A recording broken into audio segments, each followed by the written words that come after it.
La recuperació d'animals salvatges d'espècies protegides és una tasca complexa i meticulosa, en mans dels professionals dels centres de fauna de la Generalitat de Catalunya.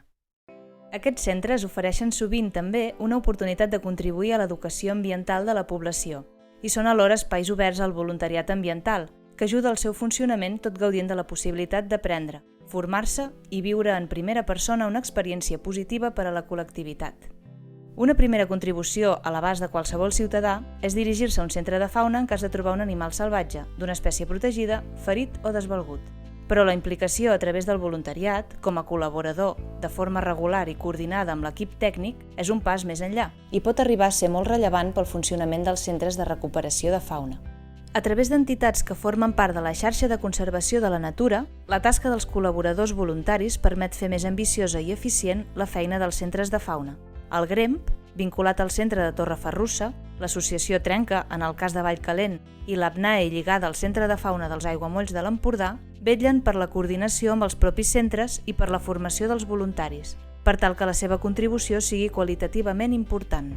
Els voluntaris poden realitzar tasques de suport bàsic, de caire logístic i en la manutenció dels animals, així com participar activament en el seu procés de reintroducció a la natura, mitjançant alliberaments assistits o hackings, seguiments i altres treballs de camp. Però hi ha també la possibilitat d'assumir responsabilitats rellevants i adquirir coneixements molt valuosos, a través de pràctiques dins de cicles i graus formatius, o com a col·laborador voluntari especialitzat, per exemple com a veterinari. Més enllà del voluntariat, alguns dels nostres centres de fauna també estan preparats per exercir com a espais d'educació ambiental. Cal tenir present que la raó de ser, la vocació i la prioritat d'aquests equipaments és la cura de la fauna salvatge i no pas l'atenció al públic. Però n'hi ha instal·lacions que permeten la visita guiada de grups escolars a animals irrecuperables, que no poden tornar a la llibertat, com aquests, a Vallcalent, o fins i tot poden rebre visites de grups familiars, com en el cas del centre del Pont de Suert a l'Alta Ribagorça.